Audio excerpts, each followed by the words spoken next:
next. So far this year, the Speed GT Championship has been a tale of two factories. Round 1 at Sebring saw the dominating World Challenge debut of the Cadillac CTS-V. As Max Angelelli made the race-winning pass on the Audi of Michael Galati, Andy Pilgrim was storming through the field after stalling on the grid. The Cadillac Triumph was the Marque's first professional race win since 1949. When the series arrived at Lime Rock Park for round 2, the caddies were adjusted but still sat together on the third row. The Audis of Randy Pobst and Galati blasted away from the line in typical fashion. Galati tested the limits of traction on more than one occasion, allowing the reigning champion Pobst to take the lead. It was Audi's turn for a photo opportunity at Lime Rock, with Pobst claiming the victory. Now the Audis have been adjusted for round 3 at Mid-Ohio, so is it someone else's turn, or will the factory dominance continue? Find out next on Speed.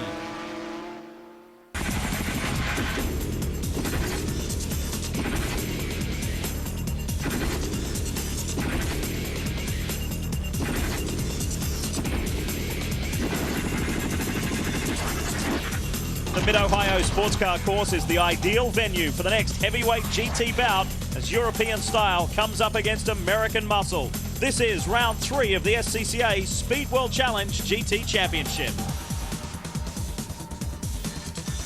Well, as you saw at the top of the show, the score is 1-1 at the moment.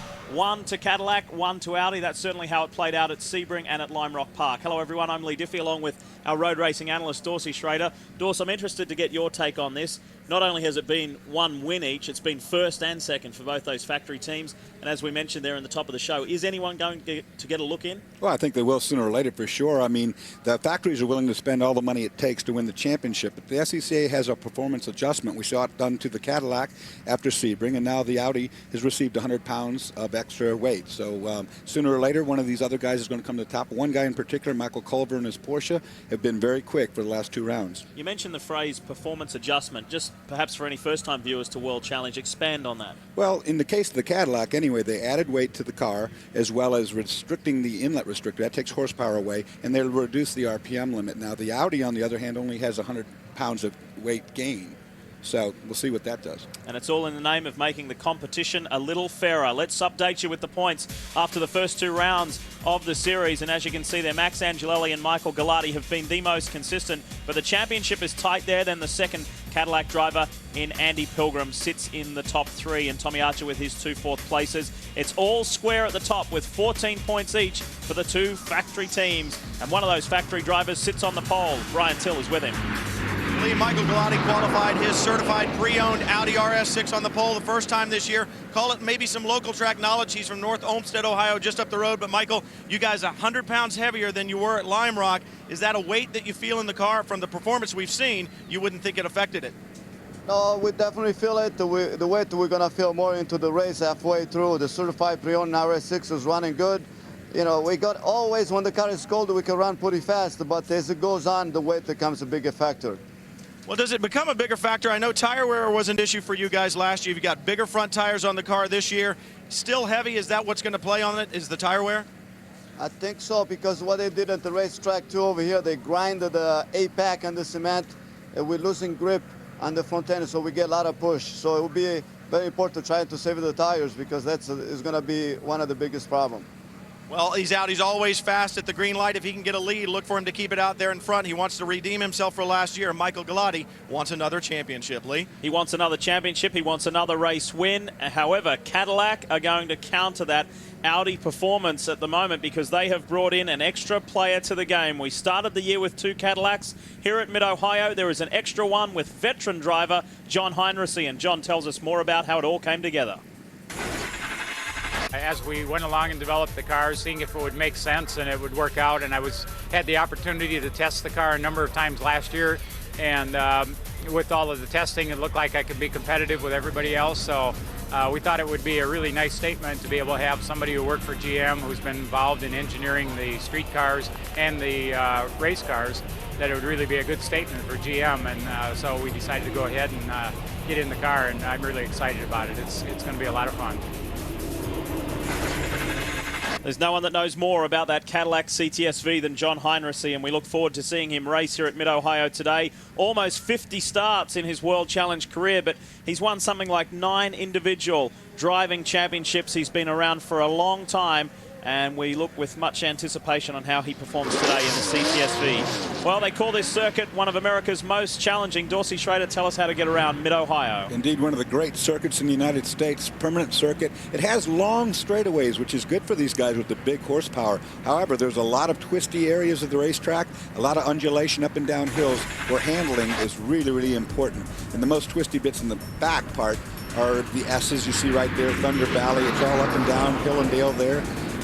But this is a good mix between handling and horsepower. We will see at the end of 50 minutes, 29 laps, who comes out on top. Round 3 of the Speed GT Championship is coming up.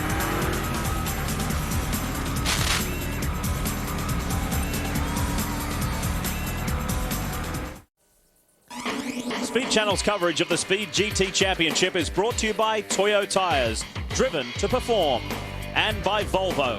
Volvo for life. Welcome back to Mid-Ohio. As you can see, the cars roll. We've got a few things to get through first, though. Let's have a look at the Volvo starting grid, and it's his first pole in more than a year. You have to look back to Lime Rock Park last year, that wet and slippery weekend in 2003. Galati was on pole. His teammate, the reigning champion, sits alongside. It's an all-Audi front row. Michael Culver continues to improve and impress. Can that Porsche go all the way? And then John Heinrichs, we've mentioned John plenty already in the show. He is the best of the Cadillacs so far. Tom Oates, that is an outstanding effort. He certainly had a troublesome run over the last little while, but that will give him lots of motivation in the Tiger Racing Corvette. And Mike McCann, who is also another local driver in the McCann Plastics Dodge Viper, doing very well. Tommy Archer, 2/4 so far this year. Can he go one better and get on the podium? And Bob Woodhouse, the best of the rookies. That's an outstanding effort to be on the 4th row. Angelelli, frustrated with his qualifying run. And Lou Gilotti, well, don't jump the start this week, Lou. We remember what happened at Lime Rock a few weeks back. He will be a contender, no doubt. Look there, Andy Pilgrim in 12th place. He also very frustrated. Big Phil McClure next to him. Yeah, there's some names a little further back that have got some work to do. Sonny Whelan makes his second Speed World Challenge GT start, and also some sponsorship on the side of Tommy Archer's car. We'll talk more about that later, but good to see Sonny back in his Viper. And we are just about set to go, but before we do go, let's go down to pit lane. And Brian Till, what do you have for us, Brian? Well, Lee, another car that bears watching would be Mike McCann in the number 82 car. He'll be rolling off 6th today. He has not had a good opening to his season, had big problems down at Sebring, but he has qualified well here. A lot of track knowledge just from Canton, Ohio, and that Viper should be very fast down the straightaway. If he can get good runs on people out of the keyhole, look for him to do some good outbraking down as we get to the end of the straightaway in turn 7. Lee? Thank you. We look forward to it. Let's have a look at our onboards as they line up. It's a great field of GT cars here today. Jamison Riley carries the onboard in the 21. And we'll be right in the thick of it, no doubt about that. Tony Gaples, who has carried one of our onboard cameras before. Tony in his Corvette. The 8 of Andy Pilgrim. Now, Andy, keep in mind, is coming from 12th position and has some work to do, so he'll be carving his way through the traffic. Hopefully gets a good, clean start. And the 12 of John Heinrichs, starting way up front, knows this track, has been victorious on this track, is a legend at the Valvoline runoffs. We'll see what he can come up with today. Gapel set to go. It's an all-Audi front row. This is round 3 of 10 for the 2004 Speed GT Championship. Will we have a new race winner or a repeat winner? We've had 3 different pole sitters this year. Can we get our 3rd different race winner? We wait for the green at the back of the grid here at Mid-Ohio. Great to see so many GT cars on this beautiful summer day. 34 GT entries line up. We know how good the Audis will be off the start, but can Heinrichs run with them? What's Michael Culver got in his Porsche? Here we go, round 3, we've got a stalled car on the grid. One of the Vipers did not get away. And he's got away now with tire smoke right out of there. He goes, no wreck, that was good. But got trouble here in turn 1, that's for sure. Oh, big contact. Yeah, there was car parts everywhere, and there's a Corvette going around. Big Phil McClure has got into it with someone. He was able to turn around and get going again.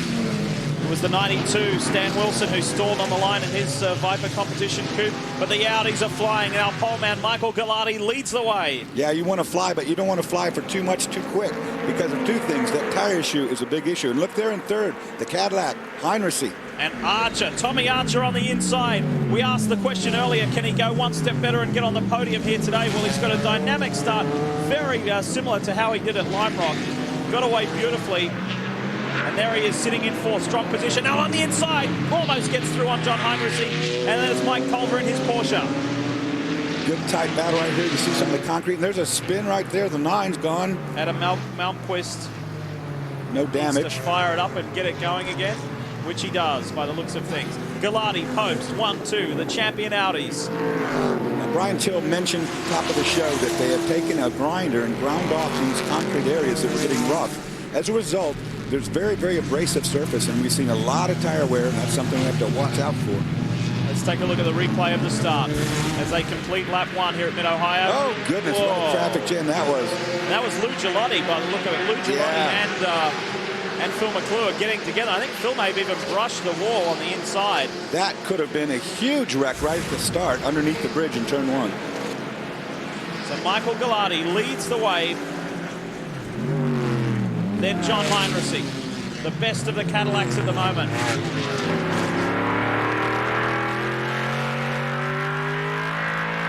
An amazing sound. And John was instrumental in the development of this car.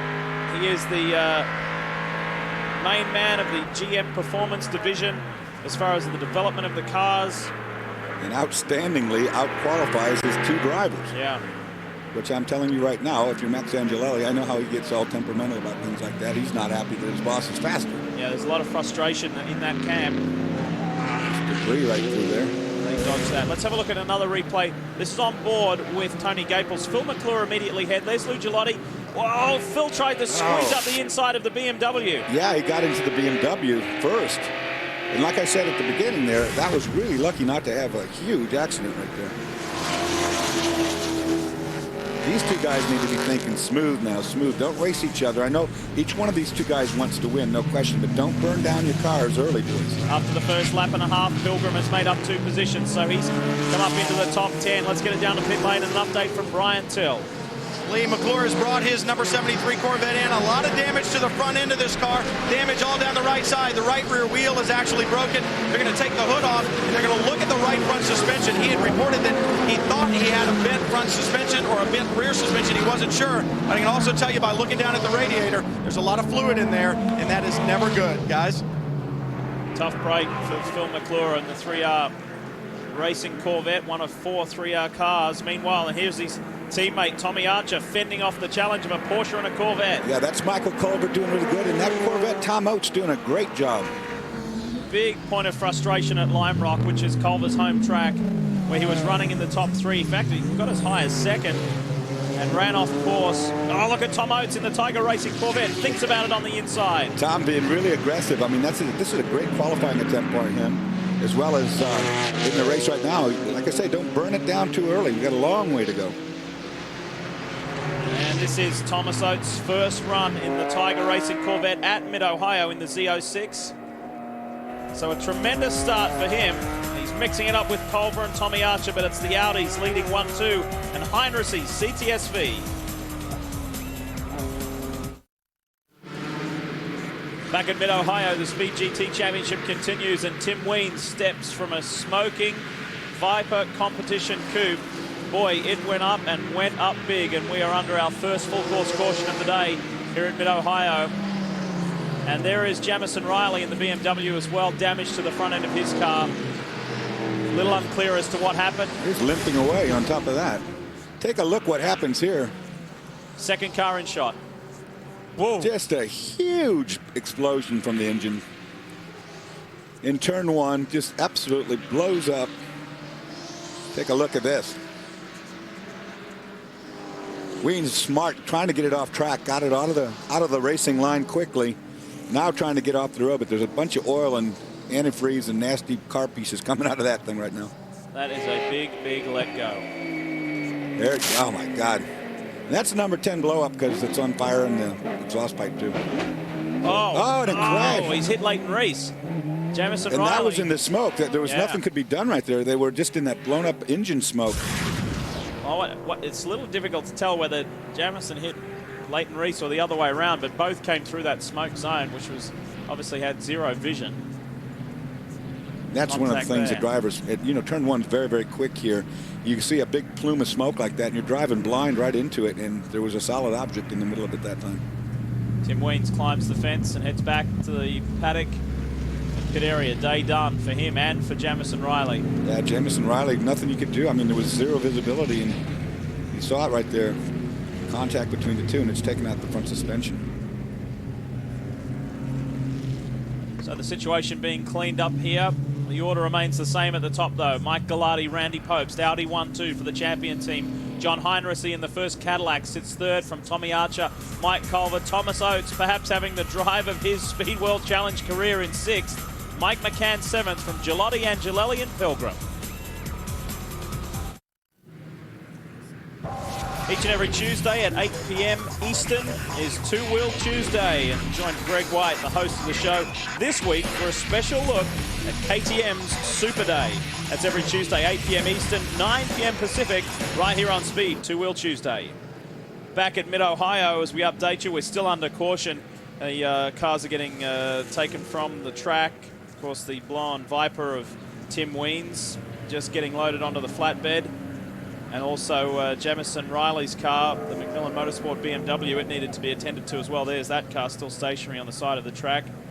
And remember that if we don't reach the lap count, this race does become a timed event. Each and every Speed World Challenge race times out at 50 minutes. There's Tommy Archer, has been the picture of consistency this year, 2 fourths from the first 2 races. Mike Culver doing an outstanding job. You may notice something on the back rear of each side of that car. It says J3 Racing. Of course, that's Justin Jackson's organization out of Georgia. And they prepped that car. They prepped it all last year and this year. And Mike giving them a little bit of exposure. And that explains why, as well as Mike's driving ability, why that car is now doing very, very well. Brian, what do you have for us? Lee, I checked in with Dan Pfiffick, who's the crew chief for Mike McCann. He said they're good. They just lost a little bit in that incident in turn 1 at the start, lost a position. Archer got by, but the car is good. We also checked up on him. He said, yeah, we're not so good in the corners, but like we said at the beginning of the show, that Viper has great aerodynamics. It's pretty slippery, and he should be able to move up down the back straightaway. They think they've got good straight line speed. I also checked in with Chris Trapp, who is the crew chief with Tom Oates. Same thing with them. He said the brakes on that Corvette really good right now. They've had no tire wear issues at all on this new groove concrete. So the battle there should be a good one all race long. We'll see if those guys can catch up with the veteran Tommy Archer, who snuck by him in the beginning. Lee? Very impressed with Thomas Oates at the moment. He's doing a great job in the Tiger Racing Corvette. He sits 12th in the championship, and he's improving each and every round. 17th at the Sebring opener, 10th at Lime Rock, and he sits in a career equal best position at the moment of 6th. Hopefully we'll go racing when we return. Stick around.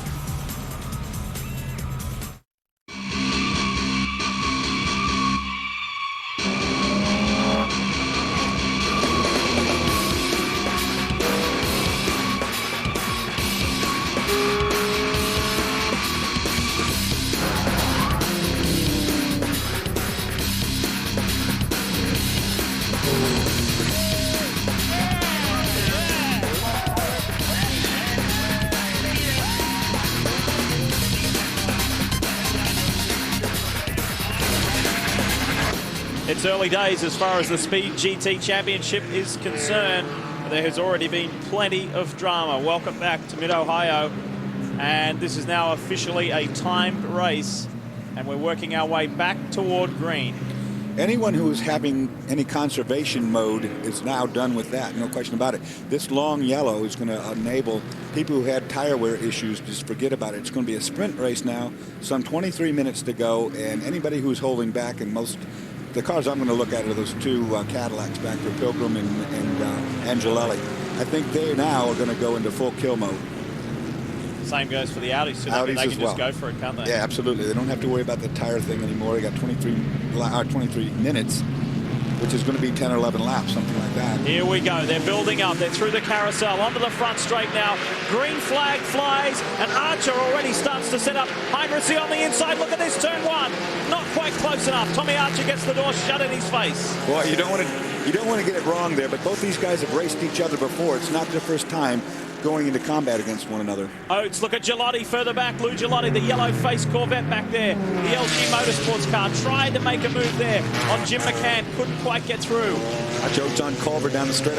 Mike McCann, I apologize. See if Oates' Corvette has enough to get by this Porsche. You can't let him go. Look at that. John Young has got past Andy Pilgrim. Brian. Dorsey, you were talking about tires, and I just checked in with the Cadillac guys. They said this yellow is not what we needed. We counted on being green, so those heavy Audis up front would wear their tires down. It's just not happening. We're going to have to go from the drop of the green. There is no conservation anymore. As you said, Dorsey, it's on kill mode, and the Audis with only 10 or 11 laps to go, they'll be going for it as well. So it should be a good battle, and those Cadillacs mired back in 9th and 10th. They've got a long way to go and a lot of traffic to get through. Take a look at this. Archer and Heinrichsey going blow for blow. The guy on kill is Archer. He's gone inside, got alongside Heinrichsey, and got alongside, but it's gone back the other way. Now on board with Randy Popes taking a look at the lead car up there. Michael Galati still in front. It has been a long time since Michael Galati, the 5 times World Challenge champion, has tasted success. It's just shy of 2 years since Galati won his last race. And he's got his teammate and the defending champion right on his rear.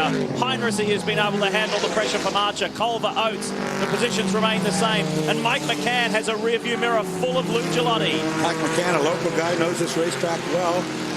Lou Gelati, when he's behind you, he will just aggravate you to death. Look in here, already taking a look to the inside. Even though I don't think he's close enough to do anything, he's just making his intention known. Not close enough in the keyhole. The Cadillac CTSVs of Pilgrim and Angelelli are fighting with John Young at the moment. I'm riding with Andy Pilgrim. Let's have a listen.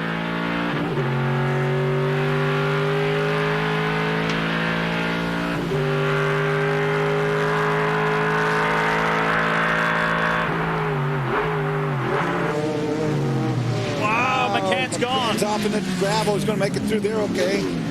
How much damage to the splitter in the front, I don't know yet. And Pilgrim made a comeback move around the outside and should set up on the inside to get back by John Young. Now John Groom gets by Mike McCann. There's rocks and dirt flying on the track. Let's see if we can take a look at the replay and find out what happened to Mike. Here we are in the back straightaway coming into the braking zone. He's at the top of the picture right now coming in. Oh, he just got off. He wiggled just a little bit, dropped the wheels off into the grass. Now he can't get stopped enough. Takes a wild ride through the gravel trap. No contact there. That's good. He will be kicking himself for that. Frustration there for Mike McCann. Back with Randy Popes to look at Galati up ahead, the race leader. Certified pre-owned Audis. These beautiful twin-turbo RS6s are flying up front for champion. And Heinrichsey could be on podium on debut in the CTSV.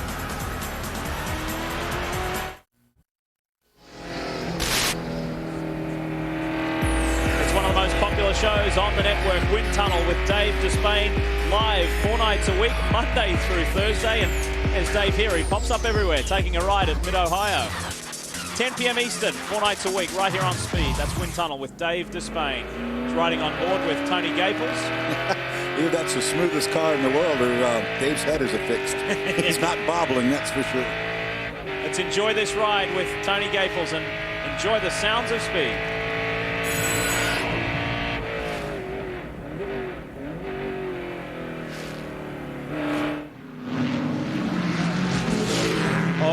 Michael Culver and Oates have got together in the top of madness. They're both stuck right now trying to get out of the accident. They just heard those Oates. These guys were running 5th and 6th. They were having a great tussle. That moves the 2 Cadillacs up quite well, doesn't it? Further up, yeah. Let's have a look at the replay, see if we can find out what happened between Oates and Culver. Culver in the white Porsche. Starts in the brake zone. They're going to go through here side by side, no doubt. Oates going to go up the inside. Now, I don't think that Michael just didn't know he was there, didn't leave him any room. It brings them both into the tire wall together. That's something here at this racetrack happens all the time. You get in the braking maneuver at the end of the straightaway and go side by side for the next corner, but you got to know that the guy's there and get him in. Fighting over a top 5 spot. That now elevates Lou Gelati into the top 5. Here's the 2 Audis, followed by Heinrichsey in the CTSV. Massive contingent of VIPs, friends, family and staff from Cadillac and Pratt & Miller here this weekend, several hundred in fact. Even the general manager of Cadillac, Mark LeMay, here, will be pleased to see Heinrichsey doing so well. Look at that margin way back to Archer, so that battle is well and truly over now.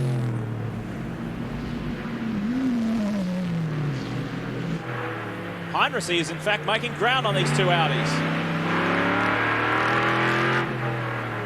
Front three lapping in the 130s. They're flying up front. I think Heinrichsey is known for throughout his entire racing career. John Groom goes off. John Groom just gone off at the end of the straightaway. It's just smooth, and there's another car going off. Corvette just went off as well. I don't know if there's some oil there or something, but anyway, Heinrichsey known for his smooth driving, which is the key to making sure stock cars go as quickly as he does. It's been wild at the end of the back straight today. Plenty happening down there. 67 gets going again. That's Kevin Chambers. Back up front, though, and Pope starts to increase the pressure on Mike Gallardi. Can he hang on? Remember, this is a timed race. We've got less than 15 minutes to run. Maybe a little more. And it is on up front. As Dorsey mentioned earlier, no problems with the tyres now. They can go hard at it now that this race is shorter than expected. And no team orders amongst the champion stable. Either one of these guys is able to win and race the other as hard as possible. We've seen it for the last 2 years. Michael Gallardi desperate for a win, no question. Almost 2 years since his last win. He wants this badly. There's a lot of ego between these two drivers. Ride with Heinrichsey. Let's listen.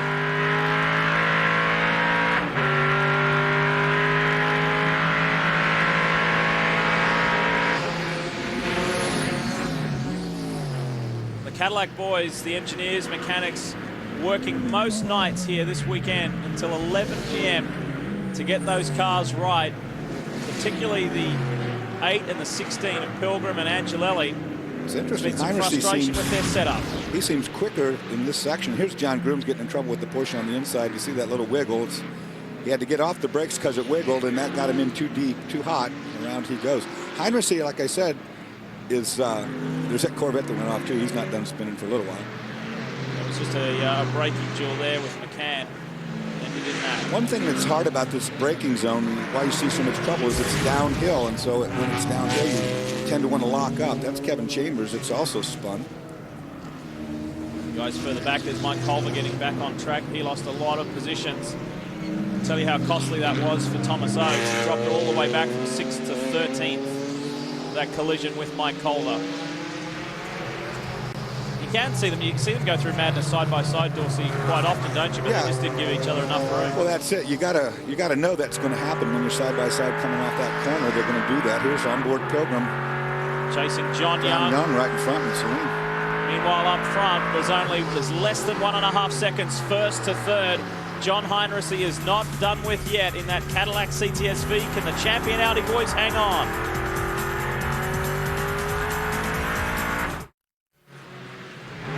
Welcome back to Mid-Ohio. Speed's coverage of the Speed World Challenge GT continues. This is round 3 for the Mid-Ohio Sports Car Course, and you ride with John Heinrichsey, veteran racer, and in a one-off appearance in a third Cadillac CTS-V is really starting to hassle the champion Audi pair. Brian. Guys, he's starting to hassle him for 2 reasons. First of all, the Audis, they've got to conserve a little bit of tire. I talked to Lewis Malone, who's the crew chief on both of those cars, and he said, we've got to conserve a little bit of tire. We can't run these things into the ground. Also, the thing to remember, Heinrichsey in that car has no rewards weight at it, so he is running at the base weight that the Cadillacs can run at. Angelelli and Pilgrim both have rewards weight in their car, so that Cadillac that's chasing the Audis right now, a little bit lighter, and they think that he can bring the battle to him. But I talked to Lewis, and he said, catching him's one thing, getting past him, that's something entirely different. Lee? Well, you got that right, Brian. You know, getting up to him is one thing, but these two guys are teammates, remember, and they're not going to want John Heinrichsey messing their deal up. One thing I've noticed is Heinrichsey is much quicker on the other end of the circuit than where they're at right now, particularly when he gets past the end of the straightaway. The Cadillac really good through the twisty bits.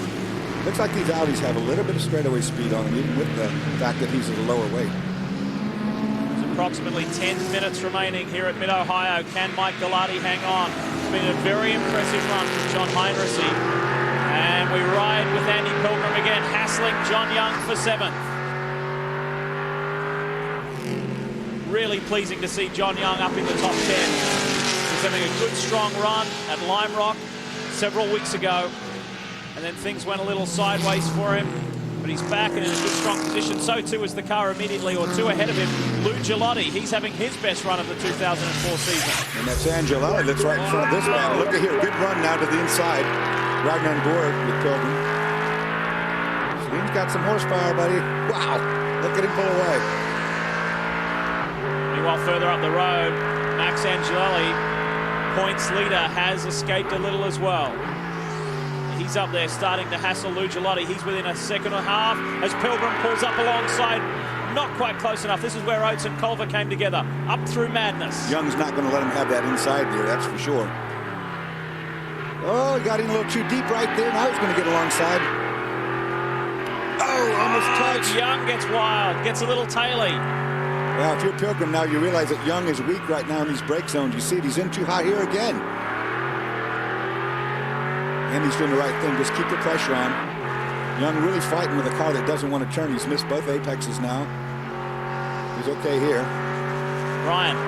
Well, what you're seeing on the screen right now is what the Cadillac guys have complained to the officials about. They said, look, with the restrictor, with the limited RPM you've given us, we don't have the horsepower to make moves down the straightaway. We can't get close enough in a braking zone at the end of the long back straightaway to get by. And the thing that makes us nervous is our drivers are going to be forced to make high-risk moves. Hopefully, we won't see that with Pilgrim and John Young right now, but you can see John Young way out of shape, but Pilgrim not able to do anything with him, at least not yet. Dorsey. Good point, Brian. I mean, John's making mistakes. He's missing apexes. He's getting into the corners too hot, but it doesn't make any difference. The Saleen comes off the corner, pulls the trigger, and there's nothing that Andy can do. Just watch it drive away.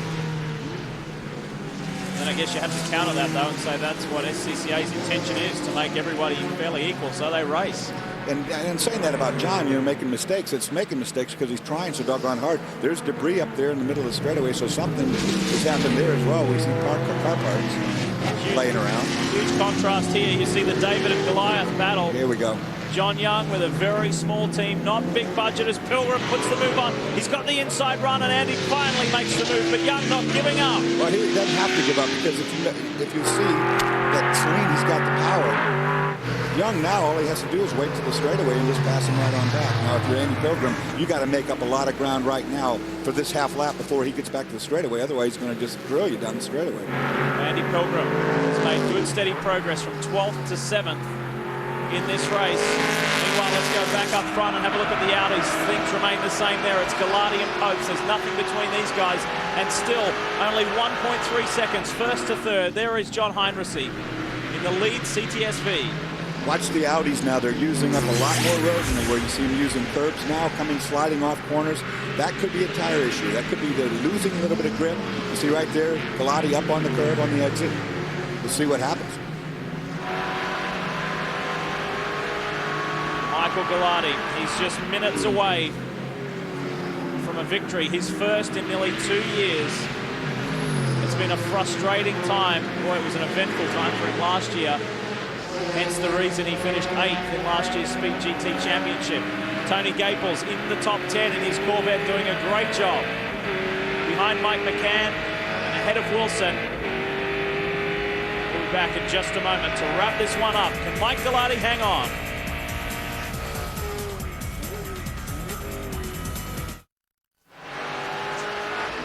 Back at Mid-Ohio, the closing stages of round 3 of the Speed GT Championship. You ride with the defending champion, Randy Popes, as he continues to apply the pressure to his teammate, Michael Gilotti. Brian Till. Just checked in with Lewis Malone again, and I said, are there team orders? Will Randy pass Michael if he gets a shot at it? And he said, actually, Randy radioed in and said, Michael's running hard. I don't have a shot at him. We're going to run second. There will be an Audi that wins today, this team thinks, but they will not allow them to fight amongst themselves. The championship and the manufacturer's points, way too important. And I think right now, Randy Popes has his hands full of a Cadillac. And remember, it was all tied coming into this event. 14 points each to Cadillac and Audi. So this is Audi's opportunity to get one up. This is where Heinrichsey is really good, though. You see what he takes away from the Audi gap right there. Now he's right within striking distance, right on the back end. This is where the Cadillac seems better than the Audi. Coming up on traffic, this will be interesting. Round the back part of the Mid-Ohio circuit. Gilotti, Popes, they get a smooth run through. Heinrichsey does as well.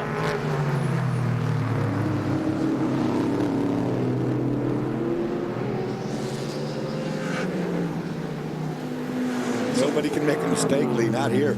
Any one of these three guys makes a mistake, it's over. We don't have that much race left, maybe 4 minutes. Back at just in the 5 and 6 position, Gilotti, Angelelli running very good lap time, same as the front runners. But Max Angelelli can't seem to do anything about Gilotti. Pilgrim 7th, Young and McCann 8th and 9th, and Tony Gapel still in 10th, but this is an enthralling battle up front. Does John Heinrichsey have anything for these 2 champion Audis?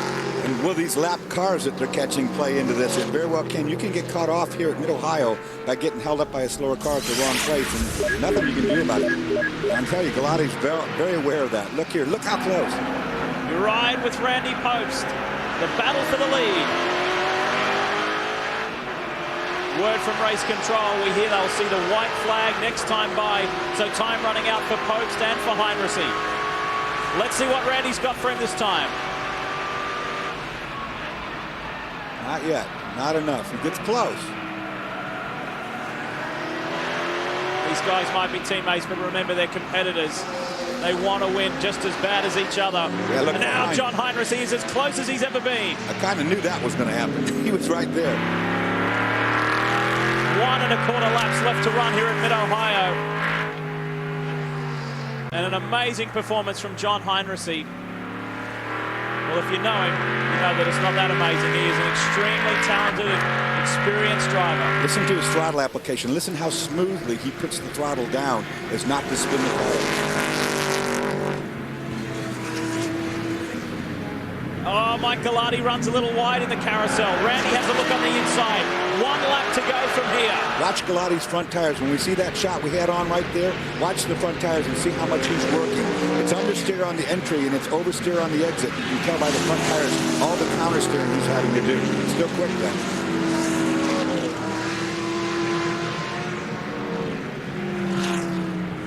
Heinrichsey's going to make a move. If he can get close enough, where's it going to be, Dorsey? It's going to be the end of this straightaway where he's really been good. Oh, the slide right there by Galati. That breaks the momentum just a little bit. That's going to leave Pobst susceptible for the Cadillac. If the Cadillac can get a run, he wouldn't have been held up like that. Pobst got held up to keep from hitting Galati. Look at all the car pieces back there. Not enough. John Heinrichsey is not close enough at the end of the back straight. July 2002. Last race victory for Mike Galati. Oh, it's he been locks a the long brakes up time. big. Pressure's on now. Here comes John Heinrichsey. Audi, Cadillac. Galati with a mistake right there at Madness could have been very costly, but he gathered it up. This is it. Time running out if Randy Pobst is going to make a move on his teammate as well. Through 9 into Thunder Valley for the final time. It was an Audi 1-2 at Lime Rock, but reverse positions. It was Pobst up front. And it has been Michael Galati from pole to now. Nobody else has led this race. He got the jump and has had a clear track ahead ever since the carousel for the final time. And the 5 times World Challenge champion finally gets a long-awaited victory in the champion Audi RS6. Congratulations, Michael Galati. Relief finally in this timed event at Mid-Ohio. So another Audi 1-2, and well done, John Heinrichsey. Stunning performance in the CTSV. And will it be a one-off for John? May have given the team and he taste for more World Challenge races in that beautiful CTSV, but it's all about Galati today. Mike Culver, as he continues to pound his way through the field. He's going inside McCann, really hard trying to get in there. He's back in 14th position. That's Jim McCann he's trying to get by. Mike McCann is a little further up the road. And they come across the line, so frustration there. And certainly Tom Oates, who he was battling with earlier, worked his way back up to 12th. But there he is, race winner. And completes the Audi 1-2 again. Galati Pobst this time round. He'll be a happy man. 2 years was a long time without a win, and it plays on your mind every place you go. And on board with John Heinrichsey, the 3rd place man. And in front of all of the Cadillac guests, that'll give them something to celebrate as well. He gave him a couple revs there to the engine. Sure, yeah.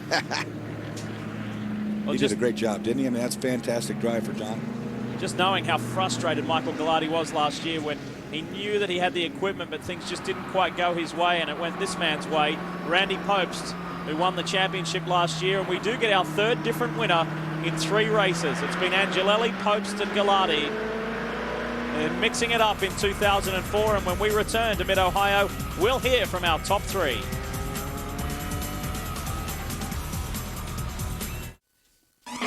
Speed Channel's coverage of the Speed GT Championship is brought to you by Toyo Tires, driven to perform, and by Volvo. Volvo for life. Welcome back to Mid-Ohio. Great day here for racing for the Speed GT Championship, and a very, very pleased man, Michael Galati, is with Brian Till. Well, indeed, Lee, very happy. Michael, first question, do you remember what happened in July of 2002? I think I won. Yeah, the last race you won, so you got to be happy getting back over there. Yeah, it's been a long time. Yeah, good to see you back in victory lane. This race had been any longer, could you have kept this car up front? It looked like you were working really hard towards the end. I tell you what, the last halfway through the race, the last 5 laps, I was just hanging by my, I was letting it out of the car, just to the front tire, like I predicted. It started going away, and the weight started playing a big part over there.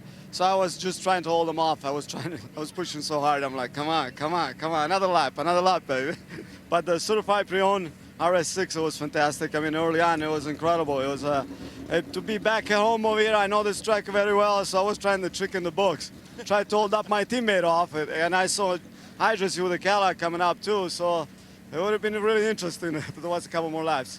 Well, luckily for Michael Galati, it wasn't. The checkered flag came out. Another podium finish for him, and another 1-2 for Audi, Lee. Yeah, great day for those guys. He won here back in 2002 at Mid-Ohio, and he does it again today. Well done, too, to John Heinrichs. Tommy Archer, that's his 3rd consecutive 4th place, being very consistent, and he stays in the championship chase. Well done, Lou Gelati. That's his best result of the season. You see in 15th place there, Stu Hayner making very good progress in the Pontiac GTO, and for that move, he goes from 25th to 15th. He wins the Sunoco Hard Charger Award. And we work our way through the field. It was quite an eventful day for Leighton Reese, as well as others, Tim Weems, Jamison Riley, etc. And Phil McClure, who got off to a very eventful start with damage to his Corvette. Time to hear from our 2nd place man. The reigning champion is with Brian. Well, 2 podiums in a row for you, Randy. I know last week it was up on top of the set, but second's still pretty good. Late in the race, did you have anything for Michael, or was it all about defending from the Cadillac and defending, I guess, Audi's honor to some extent? Both. I'm still on the comeback trail. I'm pleased with the finish today. My certified pre-owned Audi is really well set up for this track. I want to thank James and Lewis and the rest of the Champion Racing crew. But I think I had Mike at the end. I really do. He was starting to push.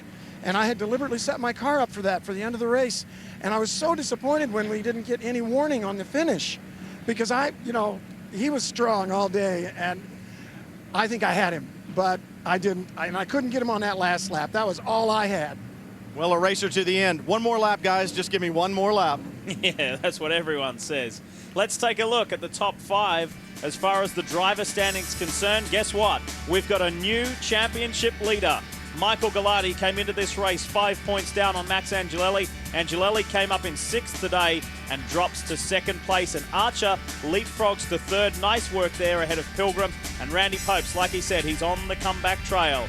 Audi lead the way by just 4. Remember, they came into this event all tied up. Now they hold the upper hand over Cadillac, and Dodge still in the chase as well. Time to hear from our 3rd place man. We spoke about him a lot today. Here's John Heinrichs. Well, Lee, the only man out there that had anything for the Audis today, John Heinrichs. And John, sometimes the pitch hitter, he steps in up to the plate and he gets a hit. You certainly were today. Well, we did everything we could. The team was awesome putting the car together and working with them over the last week. I tell you, working with GM Racing and Pratt Miller setting the car up, I feel like it's a dream, because you don't get to work with guys of this caliber very often. And so being able to engineer a street car and help engineer a race car and then be able to drive it on the track with this caliber of team, I tell you, like I said, it's a dream come true. And I hope Cadillac is really proud of the cars. Well, I think they probably should be proud of the cars, and hopefully we'll see John Heinrichs back behind the wheel of one of these CTSVs in the future. Lee? I'm pretty sure that Cadillac's top brass who are here today will be pleased with John's performance today as well. Time to take a look at the Remus power move of the race. It was Andy Pilgrim on John Young. And it didn't come easy, did it? I mean, there was a lot of side-by-side racing that went on before this. Finally getting the pass made up over the top of the hill. Almost contact, but none. It was a power move. Yeah, John didn't want to give up that 7th place, but well done to him because he comes up in 8th overall for the day. So John Young, a good solid result, and that's his second top 10 of the year. Great day here for the Speed GT at Mid-Ohio. The next round comes your way from Infineon Raceway in California. Did you have a good day, Dorsey? Great day, and I didn't see any sandbagging at the front today. These guys raced hard. They were going hard. On behalf of Brian Till and Dorsey Schrader, I'm Lee Diffie. Thanks for joining us from Mid-Ohio, and we congratulate a very popular driver, Michael Gallardi, on his victory here today.